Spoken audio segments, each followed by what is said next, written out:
Welcome back to another episode of the Mainly Hoops podcast, another Big 12 team preview here with the Texas Tech Red Raiders.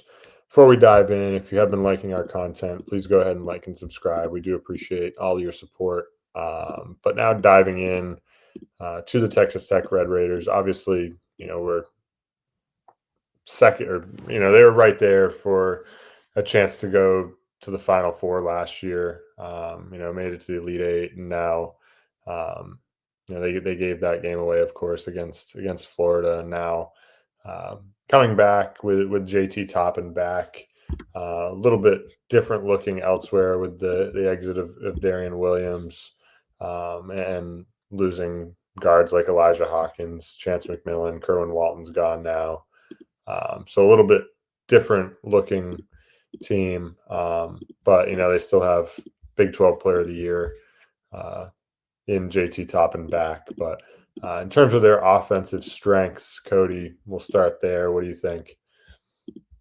Yeah, I mean, it was that Elite Eight game was a heartbreaker against Florida. I don't know if they blew it as much as Walter Clayton just kind of won it with those crazy shots down the stretch. And I mean, yeah, I think this is going to be a really good team again.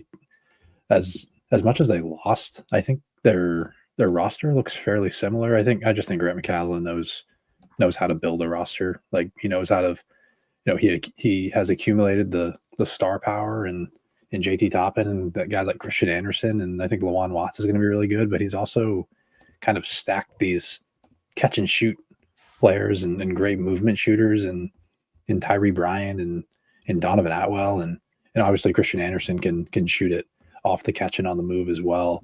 So I do think it's a roster that fits very well together, and I just think it's like I said, like as much roster turnover as there was, I think they were able to retain their play style, and everything obviously is going to go through JT Toppin, who does so many things well, and he's even expanded his game out to the 3-point line. I mean, last year he shot at 18 for 55 from three. I know it's not crazy, but I think it's a real swing skill in his pro development.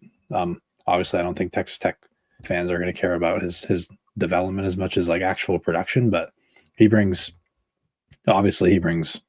true production to the table. He's solid in post up. He's a fantastic roll man, whether that's in short roll or over the top. He can get all over the offensive glass. He's really just a Swiss Army knife on the offensive end, and it's pretty crazy that he only played 60% of Texas Tech's minutes last year. I know he missed some time with injury, and the fact that they still finished sixth nationally and adjusted efficiency with him only playing 60% of the minutes is pretty crazy. I think if he can stay out of foul trouble and play 75 to 80% of the minutes, I think this offense has the ceiling to be a top 3 offense in the entire country. So just the roster fit, and then you retain the star power, I think is going to make this team really, really good again. Yeah, no, I agree. This team's going to be fantastic again. I really like Lawan Watts. We've got JT Toppin, obviously as dominant as he is.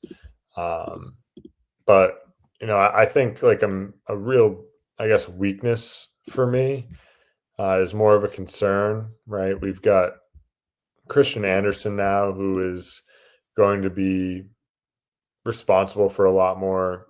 Obviously, he was freshman last year, only had a 16% usage rate. They went through Darian Williams a lot for generating offense. I think now it's going to be more shared between him and Lawan Watts.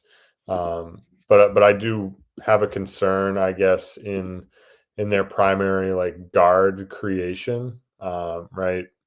He's really their only true on ball guard, right? Everyone else is kind of more of a movement shooter, sort of spot up guy. I think like I said, Watts is going to have to be a big piece of that offensive creation. And I think he can be really good in that area. Like last year, 25% assist rate in 6 top 50 games. He had a 40% assist rate. So, of course, he should be really good in that area to help relieve some pressure from Anderson. But I do worry a little bit about the backup guard depth in general, especially those that are going to be on the ball.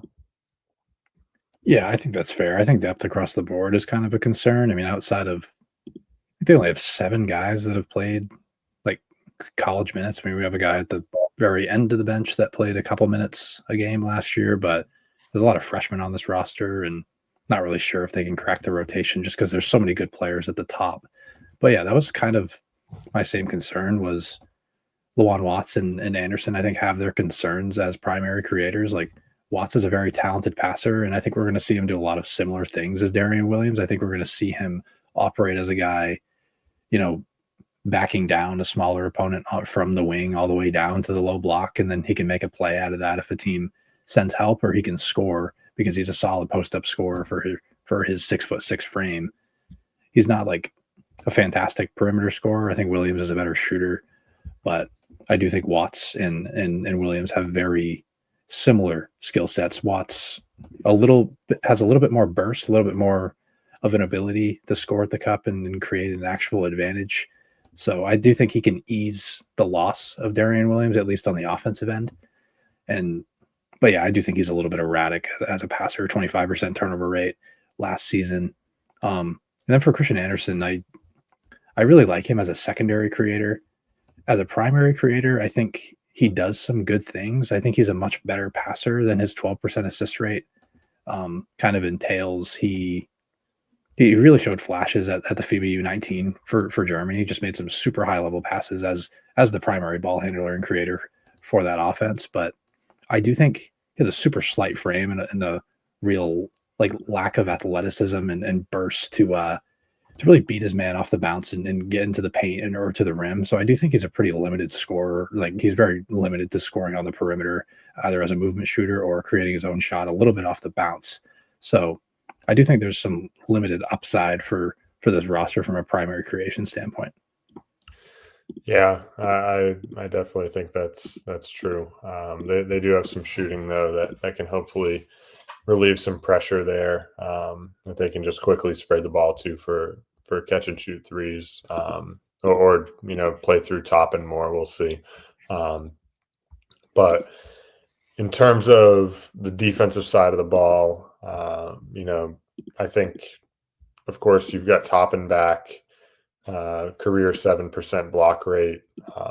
He really does a great job cleaning the glass as well. 26% defensive rebound rate last year. Also bringing in Luke Boye, if that's how you say it, 14.5% block rate last year.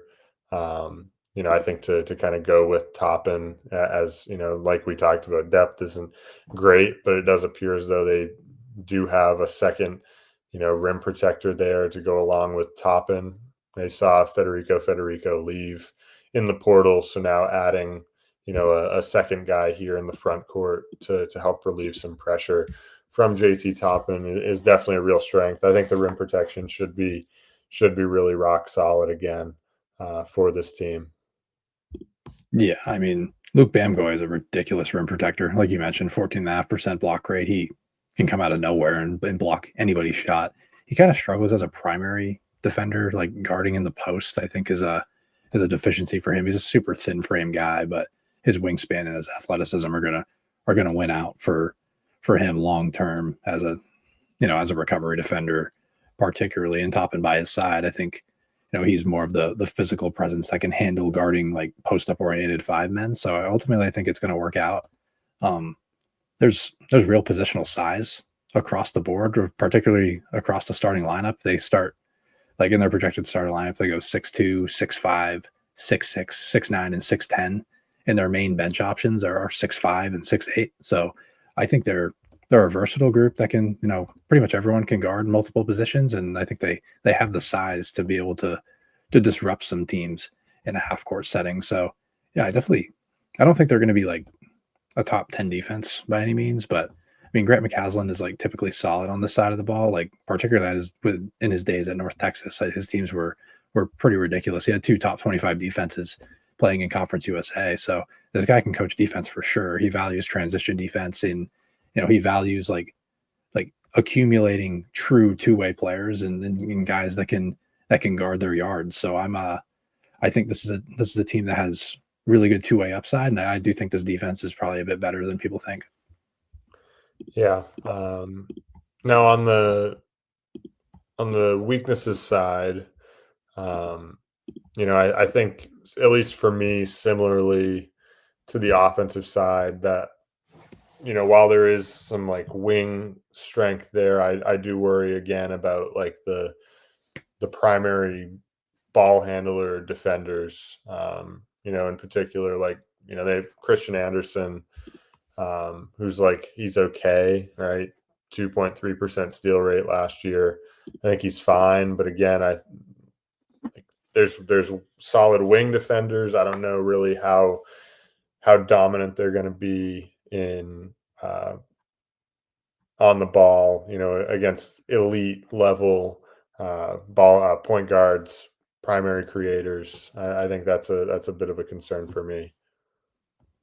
Yeah, I am in agreement there. I as much positional size as they have, I think they like the individual talents guarding the ball aren't all that great. And I think Christian Anderson is better than people perceive. Like he's thin framed, like can only guard like one position, but his playmaking is a real trait for him. Longer arms as well. But there's guys like Tyree Bryan, Atwell, and Lawan Watts who I think are going to be average defenders because of their versatility, their ability to guard probably 2 to 3 positions on the floor. But I don't think they guard any particular position all that well. And they're just not great lateral movers. I think particularly Watts, I think, kind of struggled as a defender. He opens his hips up like way too early, allows drivers to get by him far too often. And I just don't think he's all that engaged on the defensive side of the ball often. So I think there's going to be a lot of pressure on these rim protectors and to really be great. And there's not a ton of depth in the rim protection area. Like if JT Toppin has to play the 5, I think this team gets small fairly quickly if they have to go deep into their bench. And when Bam goes off the floor, I think the rim protection takes a little bit of a dive. Yeah, no, I agree. I mean, it just kind of goes hand in hand with their lack of depth, right? You mentioned 7 guys that have really, that's it, that have played real meaningful college basketball minutes. So uncertainty beyond that. But as for MVP X factor, I mean, again, I think Texas Tech's a team where it's pretty clear who the MVP is. Of course, JT Toppin. He'd be one of the best players in the country again, just like he was last year. Big 12 Player of the Year, got to be the favorite, to win it again. As for X factor, though, where'd you go with this one? Yeah. Just one thing on Toppin. He averaged 18.2 points per game and 9.4 rebounds, and that was in 27 minutes per game. Like, I think there's a real chance he plays 30 to 32 minutes and can get to like 20 and 11. Like, I think he's truly going to be one of the best, like, raw numbers players and most productive players on a minute per basis. So he's going to be fantastic. My X factor was Lawan Watts. I think he has to sort of fit in to that Darian Williams role, and I think he has more pop and more upside. But I think particularly as a passer, I think it's going to be important because they did lose some other playmakers and a guy like Elijah Hawkins, who, like, I wasn't all that high on, but at the very least he was a good passer. And we talked about Anderson. I don't love him as an advantage creator. I like him more as a secondary playmaker for this team. So I think Watts is going to take on a lot from a perimeter creation standpoint. Yeah, I went the same way as well. I think for the same reasons, right? I think what they're going to need from him on the offensive end to kind of relieve some pressure from Christian Anderson and also pick up the slack of what they lost last year in offensive creation is going to be huge. He's kind of that real swing player, I think, for this team and how good they can really be. So we'll see how he translates. Coming over from the WCC, but ceiling and floor for this team. What do you see here? Yeah, I think they could finish top 2 in the Big 12, and I think with as good as this offense is and the rim protection, at least with the top 2 guys with Toppin and Bangoya, I think there's a real chance that this team can make a Final Four and kind of, avenge what they probably should have had last year. You know, it was really tough to watch. Obviously, I'm really not even over it yet. I think it was pretty. It was just a tough watch those last 3 minutes after they played so well. But the floor, I think I have them like sixth or seventh in the Big 12. I think their offense is going to be a little bit too good to fail, and maybe like an 8 or 9 seed in the tournament. Yeah. I said top three finish in the Big 12, and then floor fifth or sixth. I think there isn't a wide range of outcomes for them. I think they're a really good team. I like Grant McCaslin, really well coached. JT Toppin, they're going to stay really good because he's really good as long as he's on the floor. So I don't really have any main huge concerns. I'd be shocked if they didn't win, at least 2 tournament games this year, just with this team. But of course, I guess like the depth could kind of get to them if they didn't. So, how about bold prediction? You have one? I do. I have I think 3 players on this roster make an all Big 12 team: Christian Anderson, Lawan Watts, and JT Toppin.